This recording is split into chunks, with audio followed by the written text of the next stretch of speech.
ሰላምና ጤና በያላችሁበት ተመኘን። የተወደዳችሁ የመሃል ሚዲያ አድማጭ ተመልካቾቻችን እንደምን ውላችኋል? ለዛሬ ለተቅዳሜ ወደ እናንተ እንዲደርሱ የተዘጋጁትን የቀን መረጃዎቻችንን ይዘንላችሁ ቀርበናል። በቅድሚያም አበይት ነጥቦቹን ለህዝባችን ሰላም ስንል እጅ ሰጥተናል ሲሉ የመንግስትን የሰላም ጥሪ የተቀበሉ ታጣቂዎች ተናገሩ። የአፍሪካ ህብረት በአማራ ብሔራዊ ክልላዊ መንግስትና በአማራ ፋኖ ብሔራዊ ድርጅት አፋሕድ መካከል የተደረሰውን የሰላም ስምምነት አጸደቀ።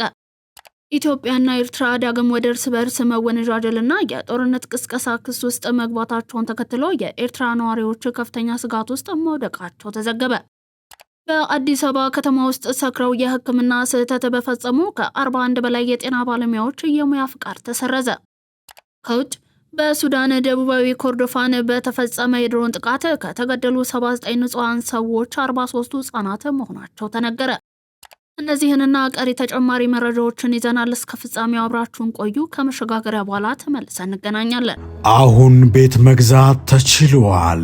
አዲሱ ፕላቲኒየም ብሎካችን ላይ 35% እውነተኛ ቅናሽ ለ15 ውድ የመሃል ሚዲያ ቤተሰቦች እንዲሁም አንድ ቤት ሲገዙ አንድ ቤት በነፃ የሚያገኙበት እድልም ተመቻችተዋል።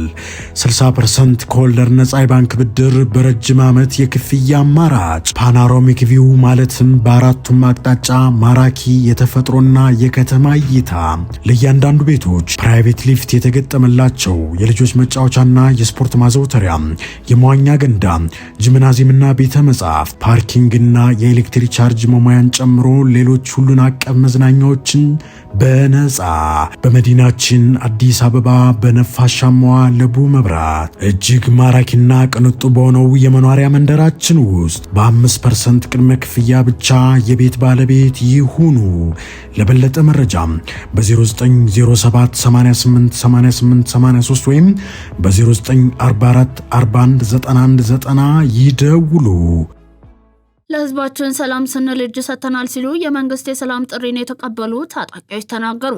ከሰሞኑ እጅ እየሰጡ ያሉ የጃውሰው ታጣቂዎች ጽምዶን ካልተቀበላችሁ በሚል በአመራሮቻቸው በሚደርስባቸው ስቃይ ተስፋ በመቁረጥ የራሳቸውን እንዲሁም የህዝቡን ስቃይ ለመቋጨት ሲሉ ሰላምን መምረጣቸውን ይፋ አድርገዋል። በተመሳሳይ ሳያውቁት ተደናግረው ወደ ጫካ የገቡ ወጣቶች የመንግስትን የሰላም ጥሪ ተቀብለው እንዲገቡ ታጣቂዎቹ መልእክትን አስተላልፈዋል። ከመንግስትና ከህዝብ ጎን በመሰለፍም ሌሎች ታጣቂዎች ወደ ሰላም የሚመጡበትን ሁኔታ ለማመቻቸትና የክልሉን ሰላም ለማረጋገጥ ዝግጁ መሆናቸውንም ገልጸዋል።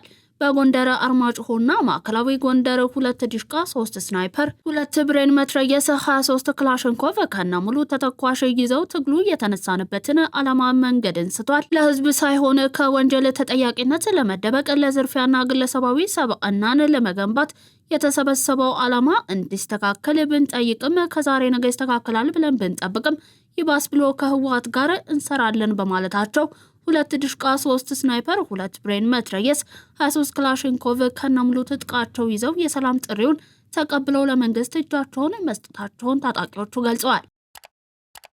የአፍሪካ ህብረት የሰላም ስምምነቱን አጸደቀ። የአፍሪካ ህብረት በአማራ ብሔራዊ ክልላዊ መንግስትና በአማራ ፋኖ ብሔራዊ ድርጅት አፋሕድ መካከል የተደረሰውን የሰላም ስምምነት በማጽደቅ ለሁለቱም የሰላም ስምምነቶች ስኬት ያልተቆጠበ ድጋፍ እንደሚያደርግ ይፋ አድርጓል። ስምምነቱ ለአካባቢው ሰላምና መረጋጋት ያለውን ፋይዳ የላቀ መሆኑንና በጫካ ያሉትም ይህንን መንገድ መከተል እንደሚገባቸውም ገልጸዋል። እያንዳንዱ የሰላም ስምምነት አፍሪካ የጦር መሳሪያ ድምጽ የማይሰማባት አህጉሩን ለማድረግ የጀመርነውን ግባችንን እያሳካልናል። በመሆኑም ይህ ስምምነት ለኢትዮጵያ ብቻ ሳይሆን ለመላው የአፍሪካ አህጉር ወሳኝ ምዕራፍ ነው ብለዋል።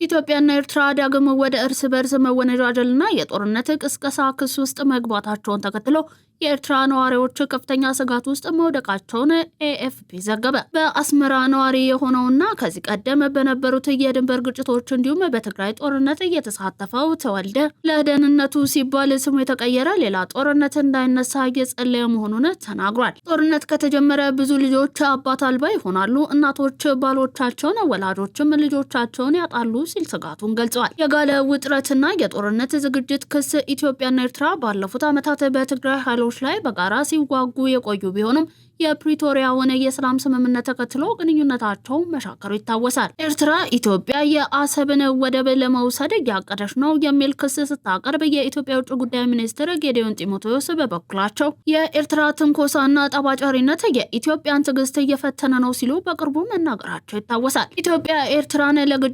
በንቃት እየተዘጋጀች ነው ስትልም ትከሳለች። የወጣቶች ሽሽትና የግዳጅ ክትባት በትግራይ ጦርነት ተሳትፎ የነበረውና መሐሪ የተባለ ኤርትራዊ የቀድሞ ወታደር ወጣቶች ሊመጣ ያለውን ጦርነት በመፍራት ወደ ኢትዮጵያና ሱዳን በብዛት እየሸሹ ነው ብሏል። በስደት የምትኖረው ሉዋን የተባለች ኤርትራዊትም ቤተሰቦቿ በፍርሃት ውስጥ መሆናቸውን ጠቁማለች። እንደ እርሷ ገለጻ እናቶች ለስብሰባ የተጠሩ ጠቅላይ ሚኒስትር ዶክተር አብይ በእናንተ ላይ ጦርነትን ሊከፍት ስለሆነ ልጆቻችሁን አዘጋጁ እየተባሉ ነው ብላለች። አንዳንዶቹ እናቶች በትግራይ ጦርነት እየጠፉ ልጆቻቸው የት እንደገቡ እንኳን ሳያውቁ ቀሪ ልጆቻቸውን ለጦርነት እንዲልኩ እየተጠየቁ መሆኑንም ተናግራለች። የኤርትራ መንግስት ቃል አቀባይ የማነ ገብረ መስቀል ለጉዳዩ ምላሽ እንዲሰጡ ቢጠየቁም ፈቃደኛ አልሆኑም። ነዋሪዎች ግን አሁን ያለውን ሁኔታ ተአምር ብቻ ነው የሚያቆመው ሲሉ ተስፋ መቁረጣቸውን ዘገባው አመልክቷል።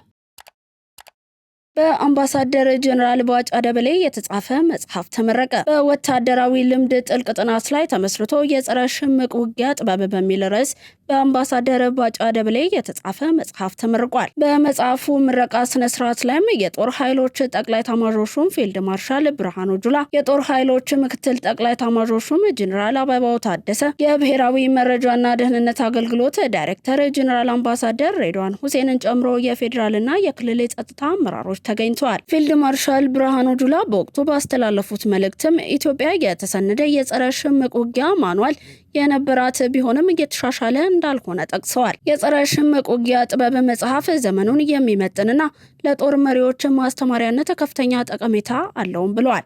አምባሳደር ጀነራል ባጫ ይህንን ጠቃሚ መጽሐፍ ለአንባቢያን በማበርከታቸውም ምስጋና ማቅረባቸውን የመከላከያ ኦንላይን ሚዲያ ገልጿል። አምባሳደር ጀነራል ባጫ ደበሌ በበኩላቸው ቀደም ሲል የሀገር ጦር መሪዎች የሚጽፉት መጽሐፍ ታሪክ ላይ እንደሚያተኩር አስታውሷል። በ187 ገጾች የተቀነበበውና በ5 ምዕራፎች የተከፋፈለው የጸረ ሽምቅ ውጊያ ጥበብ መጽሐፍ ሳይንሳዊ ይዘቶችን ያካተተ ነው ብለዋል። መጽሐፉ ስለ ሽምቅ ውጊያ ዳራና ልምድ፣ የጸረ ሽምቅ ውጊያ ዓለም አቀፍ ተሞክሮች፣ የሸማቂና የአሸባሪ ቡድኖች ባህሪ፣ የጸረ ሽምቅ ውጊያና የጸረ ሽምቅ ግብረ ኃይል ዝግጅትን ምንነት የሚገልጽ መሆኑም ተመላክቷል።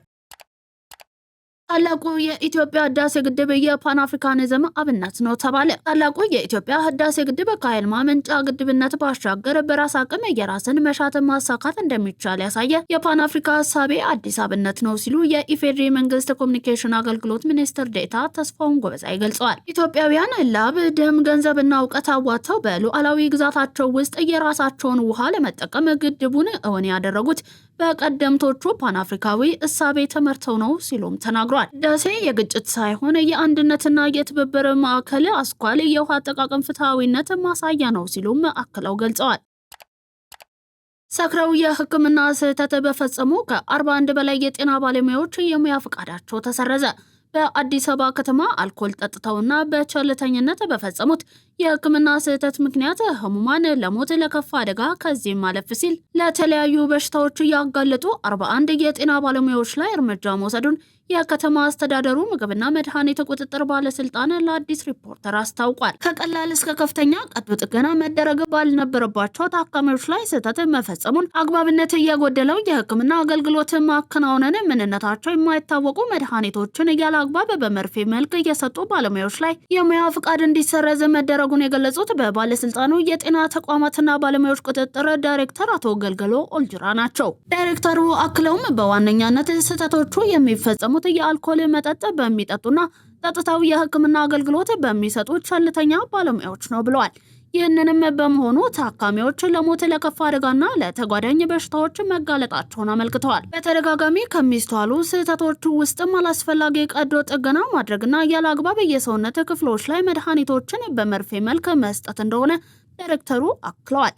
በተወሰደው እርምጃዎች መሰረትም ዳግም ወደ ሙያው እንደማይመለሱ እንዲሁም የትምህርት ማዕረጋቸውን እንዲነጠቁ መደረጉን አንስተው በ41 ባለሙያዎች ላይ እርምጃ የተወሰደው ባለፉት 7 ወራት ውስጥ ብቻ መሆኑን አስረድተዋል። የችግሩ ገፈት ቀማሾች ለባለስልጣኑ ቅሬታዎቻቸውን ካቀረቡ ወዲህ በተለያዩ የሕክምና ሙያ ዘርፎች አማካኝነት በተወጣጡ ባለሙያዎች ግምገማ ከተደረገ በኋላ እርምጃዎች ተወስዷል ሲሉ አብራርተዋል። ዳይሬክተሩ አያይዘውም በከተማዋ የችግሩን መንሰራፋት ከአቤቱታ አቅራቢዎች በመረዳት በተለያየ መልኩ መሰል እርምጃዎችና የቁጥጥር ስራዎች ተጠናክረው እንደሚቀጥሉ ገልጸዋል። ባለሙያዎችም የሙያ ስነ ምግባራቸውን እንዲያከብሩና ነዋሪውም መሰል ድርጊቶችን ሲያስተውል ጥቆማዎችን በመስጠት የበኩሉን አስተዋጽኦ እንዲወጣ ጥሪ አቅርበዋል። አቶ ገልገሎ ጉዳያቸው ወደ ህግ እየተመራ ስለመኖሩ ያሉት ነገር የለም።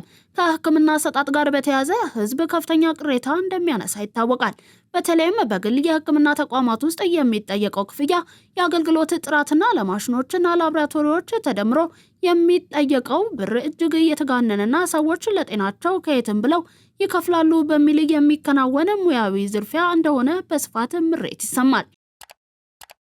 ኢትዮጵያ በ100 ቢሊዮን ብር ምዝበራ ምርመራ ምክንያት የ22 የስፖርት ውርርድ ኩባንያዎችን ፈቃድ አገደች። የኢትዮጵያ ብሔራዊ ሎተሪ አገልግሎት በብሔራዊ መረጃና ደህንነት ምርመራ ላይ በሚገኘው ከፍተኛ ምዝበራ ከቀረጥ ነፃ ማጭበርበርና ህገወጥ የገንዘብ ዝውውር እቅዶች ጋር በተያያዘ የ22 የስፖርት ውርርድ ኩባንያዎችን ፈቃድ አግዷል። የኢትዮጵያ ብሔራዊ ሎተሪ አገልግሎት ሐሙስ ህዳር 25 ቀን 2018 ዓ.ም ባወጣው መግለጫ መሰረት እግዱን እየጣለው ከብሔራዊ መረጃና ደህንነት አገልግሎት ባገኘው መረጃ መሰረት መሆኑን ገልጿል። እግዱ አግባብ ባለው አዋጅ መሰረት መፈጸሙን የገለጸው የሎተሪ አገልግሎቱ የስፖርት ውርርድ ፈቃድ መመሪያ አንቀጾችን ጨምሮ ፈቃዱ የህዝብ ሰላምና የብሔራዊ ደህንነትን የሚያናጋ ወይም ማጭበርበርን በሚያካትት የወንጀል ድርጊት ላይ እንዲውል ከተደረገ ባለስልጣናት ፈቃዱን የመሻር ወይንም የማገድ ስልጣን እንዳላቸው አመልክቷል። እግዱ የተጣለባቸው የስፖርት ውርርድ ኩባንያዎች አሁን ላይ የተካሄደ ያለውን የወንጀል ምርመራ እስኪጠናቀቅ ድረስ እንደማይንቀሳቀሱ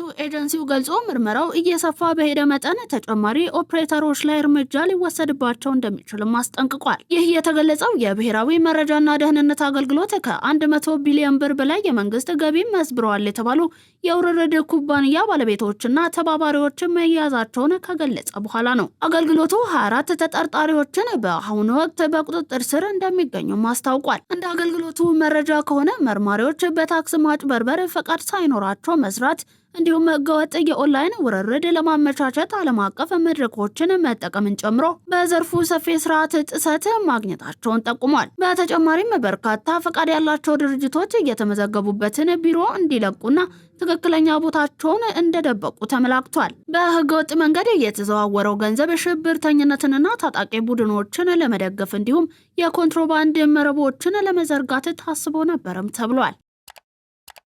በኢትዮጵያ በቴክኖሎጂና ዲጂታላይዜሽን ዘርፍ ለአፍሪካ ሀገራት ጭምር በአርአያነት የሚወሰድ አስደናቂ ስራ እየተሰራ መሆኑን ለፓን አፍሪካ ንቅናቄና ለአፍሪካ ህብረት መስረታ ጉልህ አበርክቶት የነበራቸው የአፍሪካ ሀገራት መሪዎች ልጆችና የልጅ ልጆች ገለጹ።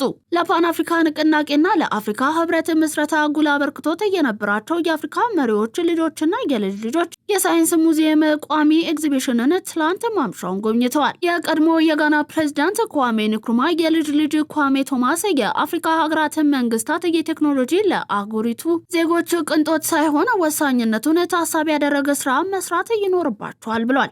የኢትዮጵያ በአርቲፊሻል ኢንተለጀንስ ግብርና ታዳሽ ኃይል አስደናቂ ስራ እየሰራች መሆኗን በሳይንስ ሙዚየም ቋሚ ኤግዚቢሽን መመልከቱንም ገልጿል። የቀድሞ የጋና ፕሬዝዳንት ኳሜ ንክሩማ ልጅ ሳሚያባ ክሪስቲና በአፍሪካ የሳይንስ ቴክኖሎጂ ልማትን የሚያሳልጡ በእውቀትና ክህሎት የበለጸገ የሰው ኃይል ማፍራት እንደሚያስፈልግም ገልጻለች። በኢትዮጵያ በሳይንስና ቴክኖሎጂ ልማት እየተከናወነ የሚገኘው አስደናቂ ስራ የአህጉራዊ ቴክኖሎጂ መሪ ተዋናይነቷን እንደሚያሳድግ ተናግራለች። የጸረ አፓርታይድ ፖለቲከኛ አክቲቪስትና የአፍሪካ ብሔራዊ ኮንግረስ ፕሬዝዳንት የነበሩት ኦሊቨር ታምቦ ልጅ ኖማቴምባ ታምቦ በፓን አፍሪካኒዝም መንፈስ የአህጉሪቷ ወጣቶች የሚማማሩበትን መድረክ መፍጠር ያስፈልጋል ስትል ገልጻለች። አፍሪካውያንም የአኗኗር ባህል፣ የእርስ በርስ ልምድ ልውውጥ በማድረግ አሰባሳቢ ጉዳዮች ላይ በትኩረት መስራት እንዳለባቸው ተናግራለች።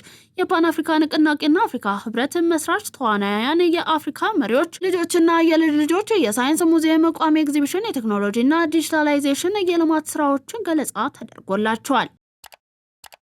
የባሌ ተራሮች ብሔራዊ ፓርክን የሚጎበኙ ቱሪስቶች ቁጥር እየጨመረ መምጣቱን የፓርኩ ጽሕፈት ቤት አስታወቀ። በጠቅላይ ሚኒስትር ዶክተር አብይ አህመድ ሀሳብ አመንጭነት በአካባቢው እየተከናወኑ የሚገኙ የመንገድና የቱሪዝም መሰረተ ልማት ስራዎች ለቱሪስት ፍሰቱ መጨመር ምክንያት መሆናቸው ተመላክቷል። የባሌ ተራሮች ብሔራዊ ፓርክ ከ2000 ስኩዌር ኪሎ ሜትር በላይ ስፍራን ያካለለ የበርካታ ብርቅዬ ዱር እንስሳትና አዕዋፋት ባለቤት ነው። በዓለም ቅርስነት የተመዘገበው ፓርኩ የደጋ አጋዘን፣ ቀይ ቀበሮ፣ ድኩላ፣ የባሌ ጦጣና ሌሎች የዱር እንስሳትና አዕዋፋት መገኛም ነው። የፓርኩ ኃላፊ ሻሚር ከድር እንደገለጹት በበጀት ዓመቱ የመጀመሪያው ሩብ ዓመት 3690 የሀገር ውስጥና የውጭ ቱሪስቶች ፓርኩን ጎብኝተዋል። ከጎብኚዎቹ መካከል 45 በመቶ የሚሆኑት የውጭ ሀገራት ቱሪስቶች መሆናቸውን አመልክተው ካለፈው ዓመት ተመሳሳይ ወቅት ጋር ሲነጻጸር ከ17 በመቶ በላይ ጭማሪ ማሳየቱን ተናግሯል። የቱሪስቶች ቁጥር መጨመሩ የፓርኩንና የአካባቢውን ህብረተሰብ ገቢ እንዲጨምር ማድረጉን ገልጸው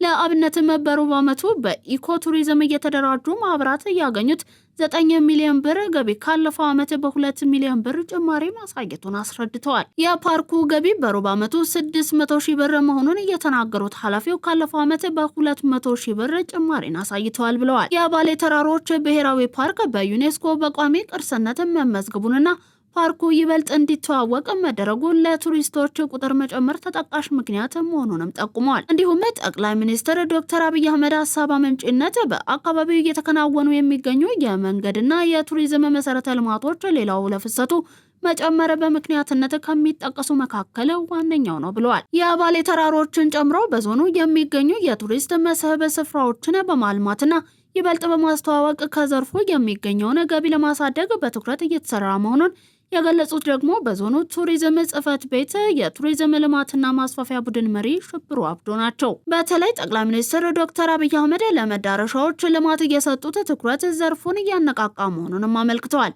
በፓርኩ ክልል ለቱሪስቶች የተለያዩ አገልግሎቶችን የሚሰጠው የኢኮ ቱሪዝም ማህበር ስራ አስኪያጅ መሐመድ ከድር የቱሪስቶች ፍሰት መጨመር ለስራችን አጋዥ ነው ብለዋል። የማህበሩ አባላት ለቱሪስቶች በቅሎ በማከራየትና ጓዝ በመጫን በቀን በሚያገኙት ገቢ ህይወታቸውን እየመሩም መሆኑን ገልጸዋል። በፓርኩ ክልል በቱሪስቶች እጀባ ስራ የተሰማሩት ሌላው የአካባቢው ነዋሪ ሁሴን ከማል ህብረተሰቡ ከቱሪዝም ዘርፉ ተጠቃሚ እንዲሆን መንግስት ያመቻቸው ስምሪት ፓርኩን በባለቤትነት እንድንጠብቅና እንድንንከባከብ ምቹ ሁኔታን ፈጥሮልናል ብለዋል።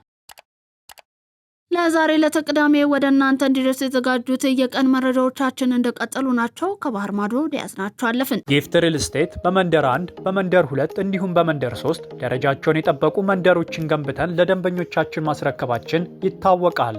አሁን ላይ ደግሞ በመሀል ለገሃር አራተኛውን የመኖሪያ መንደር በ10% ቅድመ ክፍያ ብቻ ቀሪውን በግንባታው መሰረት ቀስ እያሉ የሚከፍሉት እንዲሁም 60/40 የባንክ ብድር ጋር ይዘንልዎ መጥተናል።